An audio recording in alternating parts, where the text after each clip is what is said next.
Hello, Kvetchers. Welcome to Kvetchfest. I'm Jen, I'm Debbie. and today we're going to be talking about rejecting the idea of having a career and also kind of diving into the quote, Jack of all trades, master of none, though oftentimes better than master of one. So this quote often just gets cut off after master of none, but we don't really hear the full quote because it's often an insult when you are a generalist or good at a lot of different things. That's seen as maybe you're not so good at all the things that you're doing, and that you should maybe be an expert in something or choose a career path that you are really good at and stick to that your whole life. So we're going to dive in and talk about a little bit, you know, rejecting this idea of having a career and rejecting the idea that it's bad to be a generalist and to know a lot of different things and have a lot of different skill sets, because this phrase was coined back in, very old time, 1300s.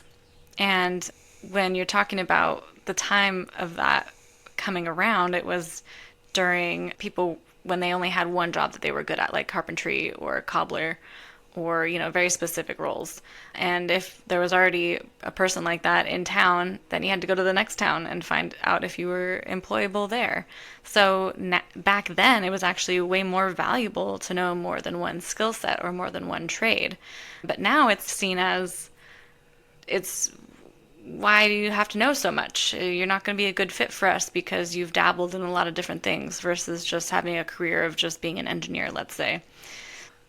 Right. So So it was hard being hired back in the 1300s as well as it is being hired in the today in 21st century. 2024, they're like, no, we need a specialist, actually. We need a cobbler with different pegs. I don't know. We need a cobbler who's also a website designer and a data scientist. Right. Oh, and if you could drive a school bus, that would be even. That'd be great. That'd be Yeah. great. Also, do you know how to do payroll? Can you shine my shoes? That's how it feels right now. Right. So, is this something that you've come across in your life, Mom? Or like what? Because it's come across for me a lot, and I can talk more about that. But I've felt a lot of shame around being a generalist or seeing myself as a generalist when other people see me as like knowing, having a lot of experience producing, having a lot of experience in the film industry. But yet I still feel like I have a lot of curiosity and a lot of different passions. And people are like, whoa, you're all over the place. But really, it just makes sense for me. But what about you? Well, gee, that's judgy.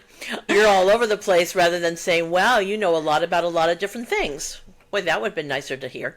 True. Well, I think before I started working, when I was younger, I was a sponge of information, and I listened a lot, and I remembered a lot of things.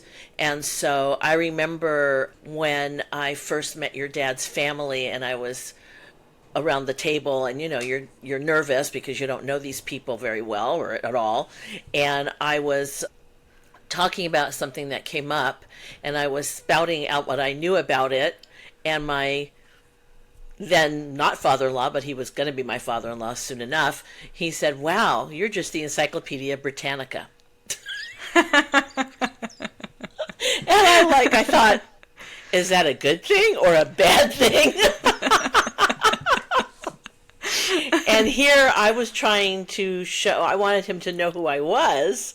So I was trying to show that. And he was a funny person. So I'm going to take it in the vein that he was kind of chiding me, but he wasn't put off by it because he also was a huge reader and a self-learner in many respects. And although his expertise was in electrical work, he was an electrician and a small business owner, I think he appreciated the information. So I think it's nice to be able to come to a situation where you have some backup info and that people should respect that, right? Mm-hmm. But I have to say that I didn't have a lot of opportunity to be diversified in my skill set in the work that I did when I was younger. So, I worked a retail position when I was in school, and I was in charge of a department, so I learned about the things that we sold within that company. So I guess I have a skill set of that I could use that information if we're talking about sterling silver products or china and porcelain and from across the country. I mean, I have that expertise from that job, but I Yeah. couldn't parlay that expertise into that job when I became a restaurant owner, because then I was doing a completely different thing. And Unless you're picking although out plates for the right, business. exactly, for the restaurant, that was limiting, right? Sure. Yeah. Right. I was going to say I didn't need that, but in retrospect, I did have lots of different roles in the restaurant when we were operating our restaurant. Mm-hmm. I was the secretary of our corporation, so I did all the paperwork and all the stuff to file for taxes and blah blah, and I did the payroll and all that, and then I interviewed prospective employees. I was not hands-on necessarily with food, but I did understand the operation and what was involved in making the food that we made. Mm-hmm. And then when that business ended, I went into education, and I had to learn a new set of skills for that business, quote unquote, and the business of public education. I tell you, I was very ecstatic about that, because it was not the load of responsibility at first that I had owning my own business. So it was like a relief. But at the same time, as I continued in my career for 2.5 decades, I started to realize the stakes got higher and higher, and the pressure got, became larger and larger, more oppressive actually than just handling the idea of teaching children all day long. It became administrative and all that stuff. It just, and I know that teachers currently, I'm sure, feel bogged down over that. But I will say that I learned a lot of different kinds of skills during that job as well, which later on, when maybe we'll get to that, I'll explain how that feels in doing this podcast with you. See, for me, it's so interesting because I was just talking about this at dinner the other night, where going to college, or the type of college I went to, allowed me, and I think I was so privileged to be able to go to college, even though I'm in massive amounts of debt. It still is like a huge highlight for me because you were able to help me go to school, and I couldn't have done that without you. And your stability in your career allowed me to do that. But I got to immerse myself in so many different things, which was super awesome for me because I think at the end of the day, it's like I just want to keep learning, and we don't really have opportunities to keep learning as adults necessarily. We have to really find and make time to do that. But it was so fun for me because I got to take a sea kayaking class. I got to do 2 different 3-week backpacking trips. I got to take dance classes and theater classes and ecology classes. And my whole world was just, I was voracious in my ability to learn. And I think that never went away for me as I matriculated through my 20s and now into my 30s, where I've had a hard time just picking one thing and sticking to it. Except I do really like being a creative producer. That's something that I feel like involves a lot of different skill sets, and I'm very good at juggling a lot of different things. And I'm a people person, so I love talking to people, and that's a big part of being a creative producer. And so I think in that way, that role is an umbrella for a lot of the things that I like to do. But I'm still like, I still do auditions on the side, and I trying to run my own business, or I am running my own business. I'm not trying, I'm doing it. And I have another business idea that I'm like, how am I going to get this off the ground? And ooh, maybe I should go back into, I set up an audition for myself for a play. And I'm constantly so curious about doing lots of different things. And I think that doesn't translate well to corporate America, and this idea that you have to pick a lane and stick to it, and you have to climb this corporate ladder to get the accolades, to get the community, to get the paycheck, to feed your family, all of that stuff in order to be successful. And for me, I'm seeing across my generation that a lot of people are rejecting this idea of having a quote unquote career. And I think there's a lot of, like, for teachers, for educators, for doctors and healthcare professionals. I mean, there's a different trajectory, right? I mean, you can go into nursing and be a nurse forever, or you can go into nursing and live through a pandemic and realize that is not something you want to keep doing. And so people change careers all the time. They start over all the time. But I think it gets harder as you get older because you feel like time is running out and you're like, I gotta make a living. I gotta figure this out. But I think that there's so many people that find a living doing a lot of different things. And for a long time, I felt shame around being creative and not bringing home bringing home a paycheck, but also it not being super stable. I also worked in creative agencies where it's not stable. It's really not. And even though I'm working for huge corporations, these corporations are not so stable sometimes. So it's one of those things where it's always tricky to figure out how to position yourself in a career, but also wanting to reject this idea of a career because I like to do a lot of different things and I don't want to have this pressure of working for someone else and under these like very specific expectations and social hierarchies and all of that. And I think that's why having my own business makes me excited because even though it's a ton of work, it also feels very empowering, and I want to pursue that over pursuing a traditional career. Oh, yeah. I think it also depends on your personality. Many teachers, and it's changing because older teachers like myself are retiring and new teachers are coming in, but the teachers in my age bracket who are either still on the job or retired not too long ago, we grew up in a society that was pretty lockstep, I think. Mm-hmm. And the education that we had was very different than the education that we're expecting, that teachers are expected to deliver to the kids of today. And so that is already a weird misalignment because teachers are going to teach based on their own teaching experience. And that's why teachers go to so many professional developments if they are really good professional developments, I'll substantiate that because we've gone to many professional developments that were not really worthy of spending our time. But those that really propel us ahead into 21st century learning and help us identify with kids that are growing up today, those are important trainings to go to. But so a lot of teachers teach the way they were taught. And so when people ask questions like, how come you don't teach this? Or how come you don't, let's say, teach cursive writing anymore? Or how come the kids don't know their multiplication tables like we did?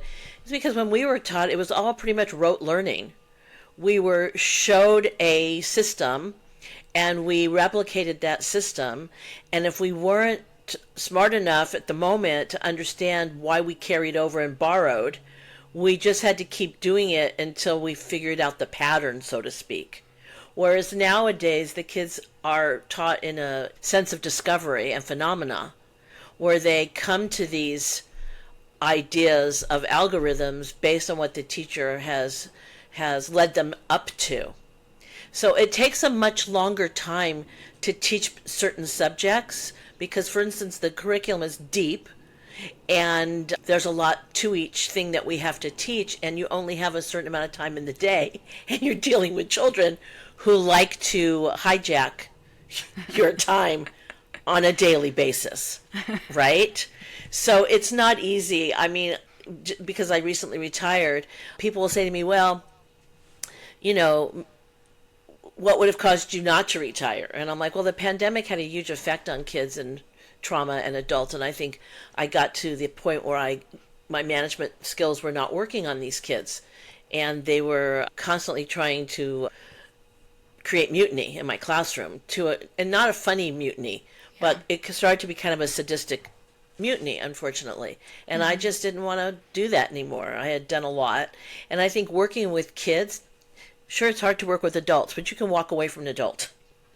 You can't walk away from 30 kids in your classroom or 6 of them that are driving you crazy, right? Yeah. And that's a lot in a 30 room classroom. So I had a wonderful career, and I have wonderful memories of many of my students. And I was in a school where it was generational, so I knew their families, and I had their sisters and their cousins and their aunts and their uncles, and still to this day, I mean, I was in a restaurant a few days ago, ran into a family that from my school, and that was wonderful.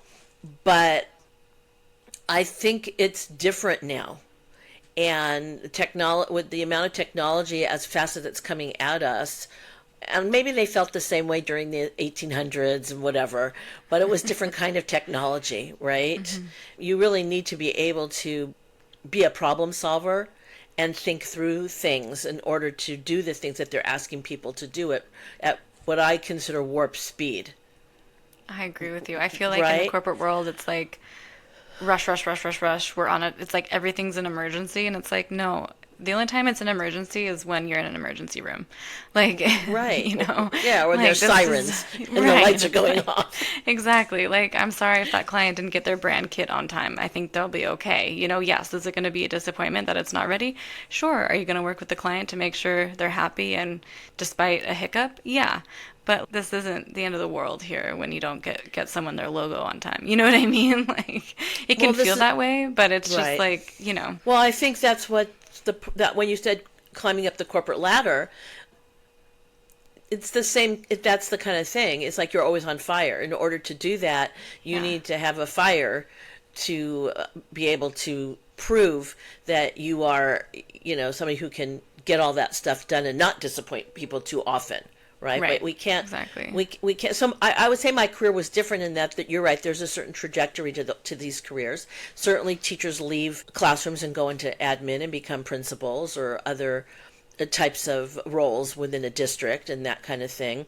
I think because I came into teaching at the wonderful young age of 38 or whatever, being a principal wasn't really something I really thought about. I did briefly, but then I started to see how principal jobs from when you guys were in school changed when I started teaching longer.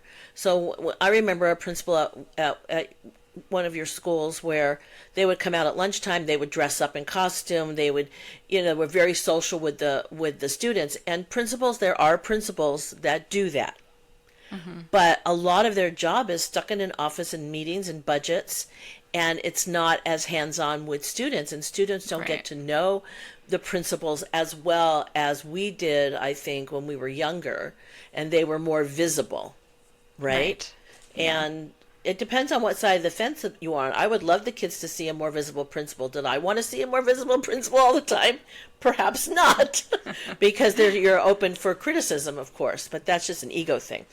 I mentioned earlier when you were talking about skill sets in this podcast, I started to realize that as we were doing this podcast and the behind the scenes things that we do to get ready for it and post production, I'll use your term. Hey, lends very easily into the things I used to do as a trainer of teachers training teachers. I was part of that in my district, and that organization for lesson planning and for just getting professional development together. So I realized that, it's really great to have skill set that can morph themselves into another job.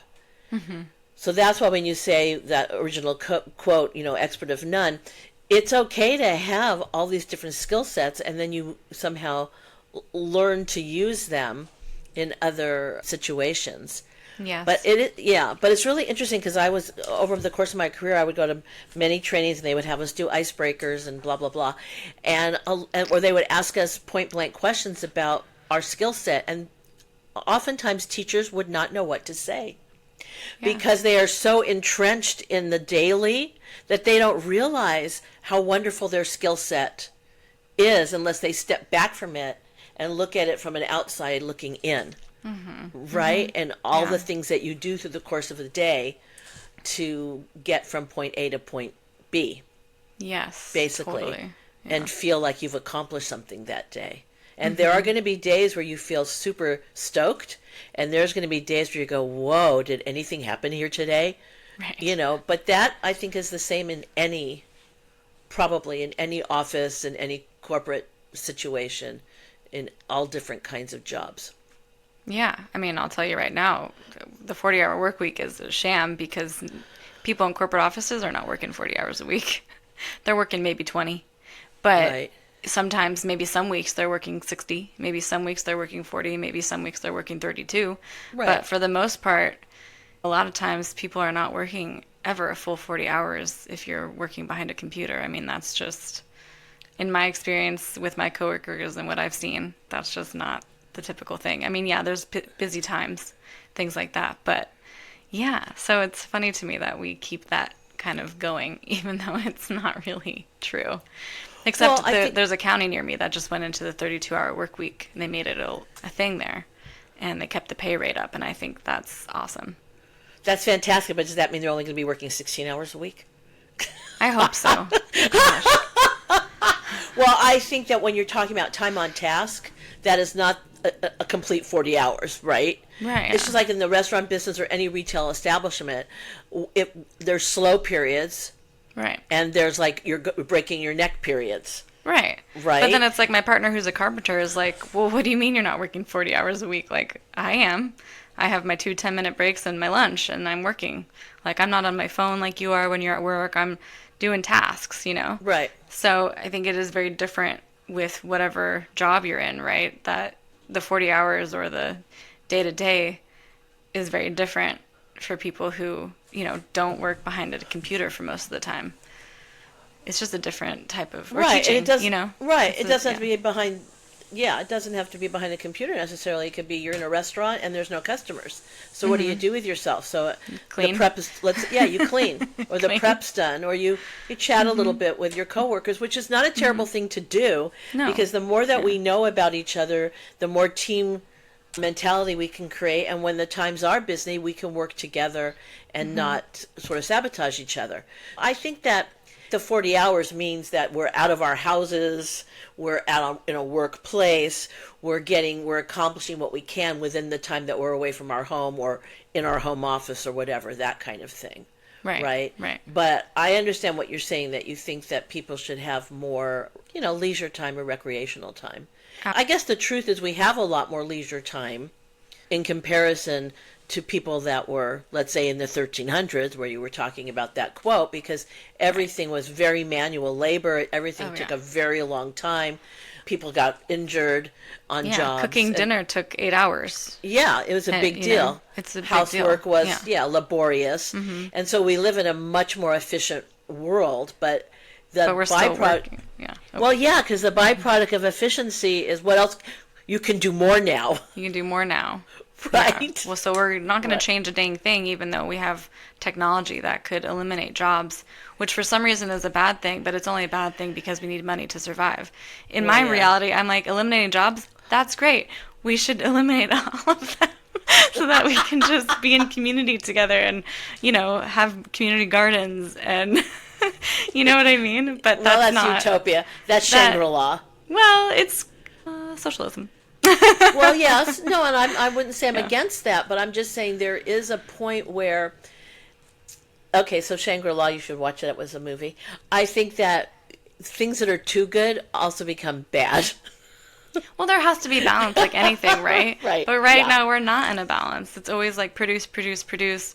What's your skill set? How can we commodify your skill set? Do you have soft skills or hard skills? Do your hard skills fit in with our interview and our system for what we need? And do your soft skills also complement your hard skills? I mean, do you even know what that means? Well, that I didn't have to hear any of that when I was This is what Yeah. I'm saying. This is in what I'm education. saying. Yeah. Right. Right. It's, Right. I mean, and yeah, you have a resume for being an educator, of course, but, it's a different world right now when I was interviewing last week, it was like, oh gosh, I have to write down all the things I've done. But you can't synthesize all the things you've done in a half an hour, obviously, or even on your resume. But as you start to think about all the accomplishments you've done, you're like, wow, I really am skilled. I really know what I'm doing. And that's a really good feeling to have. And then, where do you go with that if you don't get hired? Where do you go with that if you are, still unemployed or having, all those things where it's like the society as it is right now, it's so hard it's like a void. You don't really know what to think if you aren't called back for that job or have a second interview, all of that stuff. So it just feels like, am I good? Do I know what I'm doing? It's so hard to be alone in that because that's how it feels, very isolating. It's important to maybe not pick a career or not choose one thing, because I felt so much pressure my whole adult life to feel like I had to pick one thing and do it really well. And I don't think that's my reality. I don't think that's my life. I don't think that's my lifestyle. I don't think that's who I am. And I think that's totally okay. And I think dismantling that idea that you have to pick one thing and that means you're successful or that means you know what you're doing is not the way I want to live my life. I want to be passionate about a lot of different things because I'm passionate about life. And that's just my reality. That's the truth for me. I think it would be easier for me if my brain could pick one thing, but my partner sent me a video about people who have ADHD, and maybe I have it. I don't know. I haven't been diagnosed. People who have ADHD picking a career, and it's just all these different roads, and they're just like, they try all these different things, and I'm like, oh, that makes sense for me. Maybe that's why I haven't been able to pick a career, because my brain is chaotic. I'm passionate, I'm curious, and maybe I have ADHD, and so I can't pick something. I don't know. But even if that's not the case, maybe not picking is okay, and you can pick a lot of different things over your lifetime, and that's what makes it interesting.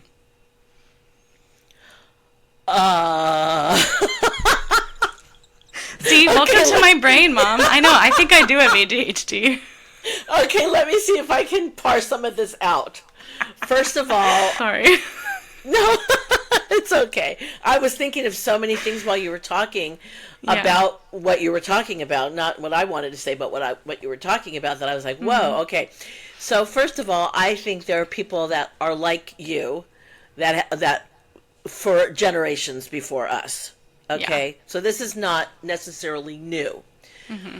I do believe that people who didn't pick something or were more linear thinking, you don't have to be ADHD to be non-linearly thinking. That's whatever. Do you know what I'm saying? That one does not predispose another. It just means you have a lot of interests. Yes. And that's good. There are some of us who have a lot of interests, but say to ourselves, we're going to do this one thing, and that's going to generate, our income, and then we'll do all these other things that we enjoy doing, either as pastimes or as money makers, right? But I think this particular time that we're living in, especially after the 2008 debacle, which for those of millennials really got caught up in, a terrible system, especially if you're a creative. And I've talked to other parents of creatives, and they're pretty much in the same boat. It's hard to keep a contract. They're not, the jobs that used to be linear jobs are now gig jobs, and people don't want to pay benefits and all this stuff, and all these things that companies don't want to do are affecting communities, because if you can't get employment, you can't purchase stuff, you can't help the economics of those communities. But that's not something they're thinking about. What they're thinking about is their bottom line, and we've talked about that before. But I think that got a lot of things went through my head. One thing is, depending upon when you were born, and I'm not so sure it's true now, but back in the day, I think people were very judgy and looked down upon you if you couldn't get your boots on the ground and start working. Right? And stick to it and continue on that path. I think there was a lot of judgment against people who were more creative, necessarily, who wanted to go into, let's say, the arts, or wanted to just have more than one thing that they could support themselves or their families on, and or their families, right? I think that maybe today, because there's a whole gig economy, that we see a little of that differently now. Almost what we do in our society is we go from one swing of the pendulum to the other. So before it was looked down upon, now it's like, well, if you're not making enough money in that thing, why don't you pick up another thing over here? They're kind of pushing you into multiple jobs so you can make a living, right? Or whatever that living they think you're supposed to be making is, right? So in the middle, it would be wonderful to have this sweet spot in the middle where you could just feel, and it's up to the individual actually, comfortable in realizing or knowing, and the people that live with you, that I might not be a one person, one job thing. I might be a one person, multi job thing. And if that works for our household, or we'll make it work for our household, you Right. know. I mean, I think I remember telling you and your brother that you will figure out what you want to do and you will learn to live. Maybe this was naive, but you'll learn to live with the economics of that Yeah. as you go along, because yes, there's enticements over here, but then you have to decide, are those enticements worth me breaking my butt doing something I really hate doing? And I might be kind of a idealist, but I really wouldn't want people I love to be doing things they hate all day long, unless they were doing things they just really didn't like as an ends to a means. Right. Like, I'm going to do this for X amount of time because Right. I really want this thing. thing, Yeah. right? Yeah. And that's a plan. And that's Absolutely. something you decide. But to have to, we're talking about, I hate these conversations sometimes because I feel like people are thinking, well, you're looking at it from one point of view, and we are looking at it from our point of view, being that we are white privileged people, Yeah. right? Absolutely. And Yes. it's completely different for other people that are, even if you're not white, who are not privileged. Right. You know, so, or if you are white and you're not privileged, so it's a different lens, because there were times in my life that, well, after your dad passed away and we closed the restaurant, and I was like, oh, holy moly, what am I going to do now? And I did all these things to prepare myself for what I was going to do. And one of the things I did was go to a headhunter for restaurant management. Met with her, and we were talking, and she worked with women, which was great, to help them with a second career or even a first career. I remember she handed me this fluffy thing in my hand, and she said, this is really, women, quote unquote, love to hold fluffy things that makes them feel calmer. I'm like, Interesting. okay, whatever. Okay. So I had the fluffy thing in my hand. Not that I was an overstressed person, but at that time I was very concerned. Like, what was I going to do for income? And we're having this whole talk, and I had talked to her before, and I talked to her then, and we're having this talk, and right then and there, it was the weirdest, I don't know if it was weird, but for me it was weird. And I looked right at her, and I said to her, I know what I'm going to do. And she said, what? I think she thought, oh, goody. She's going to do what I'm telling her to do, and I'm going to make commission on this, because she was making just like a temp service, but she wasn't. She was an actual headhunter. And I said, I'm going to do what I should have done when I was 21 and go into education and not into business for myself. And she looked right at me. I'll never forget this. Well, that's the worst decision I've ever heard. And I said, well, it's my decision. And I walked out.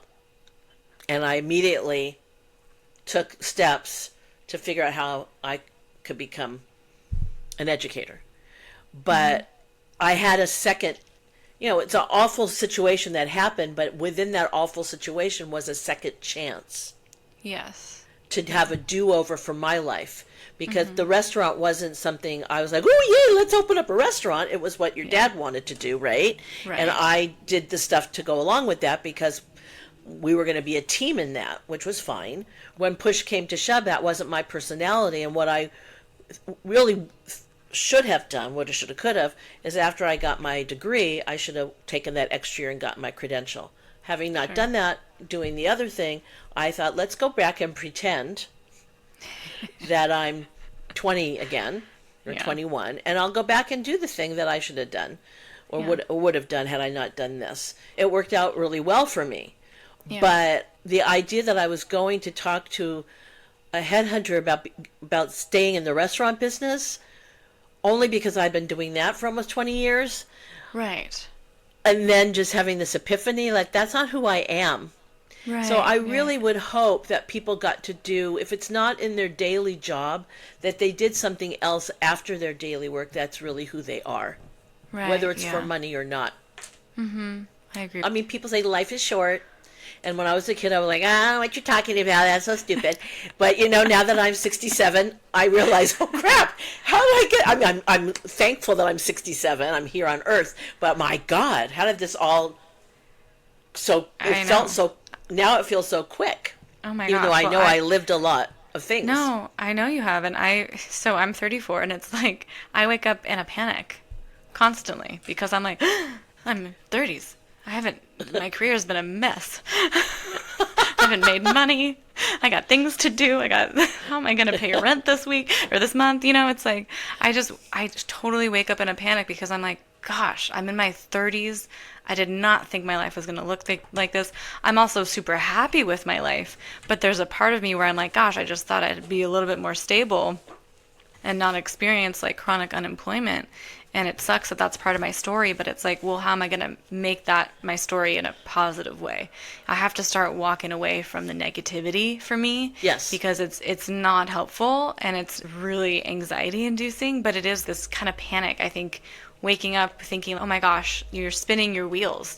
I kind of feel like I'm spinning my wheels, and where you're talking about, oh, you have an epiphany, it's like I have lots of epiphanies. I don't know how to act on all of them. You know what I mean? Or I don't know like what the right choice is. Do I go back and continue applying to being an adjunct professor? Do I run with running my own business? Do I continue applying to corporate positions?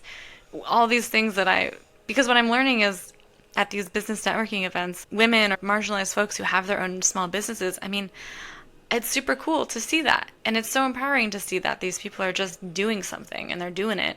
And if we're going to live under capitalism, I want my money to go to these small businesses. And I think that's what's changing right now is that we're kind of moving away from these big corporations and we're trying to, at least for me, we're trying to purchase from smaller businesses. And so many people have the same idea and do it anyway. I saw 3 different tea shops at this networking event, or a lot of different jewelry or soap, businesses. And I was like, that's cool. That's awesome. So I think for me, I feel so empowered to see other small businesses and I want people to succeed in doing what they want to do. And I also still feel very lost, honestly, in how to move forward after chronic unemployment for 4 years. And you're in your 30s and you're like, the clock is ticking to figure something out or to get a job or to have your business be successful, And by success, I mean paying rent and groceries. That's the bare minimum. Sure, I Yeah, get you. Life takes you where it takes you, and yeah, you have a certain amount of control. But really, the idea of having any control is a false sense of security. There's no such thing as real control. You just make yeah, decisions that put one foot in front of the other to get to some kind of goal line for yourself, right? exactly. Yeah, And exactly. yeah, and when something happens that sort of curtails you from that, you have to kind of try again, Yes. right? Being that I went through a traumatic experience in my late 30s, I was 39, my epiphany happened at that age. But before that, I started working for a school district because I just needed a change from what I was doing at the restaurant. Right. And I just decided I'm going to do something different for a few hours every day, and then I'll tackle the stuff while we're parenting and all that. So that was good because I already had known people in that situation before your dad passed away. So that worked out for me in a way. But the fact that I knew people, his passing away did not work out for me. But the fact that I knew No. people in the education, I don't want to sound like I made a weird faux pas Yeah. there. No. Anyway, I think many of us get up in the middle of the night or early in the morning and say, "Oh my God, this is tragic," but it's not. There's tragedy, and then there's the stress of trying to make a living, and you have to look at it on a spectrum. Yeah. And I think that you can't worry about what other people are saying or thinking about what your path is, because just because their path might look linear, you don't really know what's happening in other areas Yeah. on that path or in their lives outside of their careers, right? I think that what's great about living during this time is that there's all different niches, and there's so many different careers. That's what's also like I used to Overwhelming. tell. Yeah, well, I used to have on the refrigerator. I don't know if you remember. I used to have I on do. the refrigerator said, "Choices are wealth." Yeah. And it's true. Choices are wealth. Freedom to make choice is amazing. But when you have so many choices, you have to pick. And I know, because I read and I watch, that a lot of college students who are about to graduate, they're feeling the stress of what should I pick, and they Yeah. almost get stymied from the options. But I would say pick something, try it. If you like it, great. If you don't like it, you can pivot. Yeah. You It's never know, too late to change your career. no. And I feel like when I hear you say, because you thought I was old when I had you at 32, that conversation No. happened. Oh When yes, I was a kid? when you were a teenager, you Oh said boy. to me, "You had me when you were so old." Like Oh, I'm so 32 sorry I is said not that. old. No, it's not. It's absolutely not. But But gosh, 32 as a is not old. teenager. Yeah, You sorry, were my brain so. was still developing. I'm so sorry. I know, and I'm going to apologize too, because your temporal lobes became mature at 25. The Yeah. truth is that temporal lobes start to diminish in capacity at the age of 62. So my temporal lobes have been diminishing for 5 years. So if I That do makes a lot weird, of sense. No, I'm kidding. okay. So if I do weird stuff, you could blame it on my I'll blame it on the diminishing temporal lobes. temporal lobes. But Okay. when I hear you say 34, which is, there's two things that happen. I go, whoa, how do I have a child who's 34? And then I say to myself, wow, it's only 34, Okay. right? That's good. Because, Yeah. yeah, That's good. right? Yeah. Because I know Yeah. many people that didn't come into their own until much later in life, right? Yeah. No matter, and I know. I I feel also like a late think bloomer. Yeah. that's okay. I think, yeah, I think you come from maybe a generations of late bloomers, which is fine, Yeah. and in different ways. Yeah. But I remember seeing this meme on Facebook, and I think a bunch of people probably saw it, where there's this guy that was, I forget what he was doing now. I don't know if he was doing children's books, if he was an artist, whatever. He said the 90s have been the most productive years of his life, his 90s. So you can imagine, and he, was still alive in his 90s. So you can imagine that a person who can say that must have had this thought process of personal growth throughout his whole life. Right. That he was able to move through adjustments in careers or interests his whole life, so that he became sort of an expert in many different capacities through his life, and has such a sort of passion for life, like you say you do, which is fantastic, that he can say, yeah, I'm in my 90s, but frig, it's great because I'm so productive doing Yeah. this, right? Yeah. So yeah, so it doesn't seem sort of terminal. It's more Yeah. it's more what I was taught. Growth mindset. It's growth mindset. Dweck, Stanford. Okay. So what basically this whole conversation is coming down to is you just need to relax. That's what I'm hearing. Yes, just relax. Just relax. Have a cup of tea. Have a cup of tea. Take some CBD. Oh, it rhymes. It did rhyme. I didn't mean to do that. Yeah, Not that I that's really good. take that stuff, but I just need to No. not just work through my panic. Right. My morning panic. And that there's time. Hopefully, knock on wood. Yeah, there's time. I think there's morning panic is for all of us, actually, however old you are.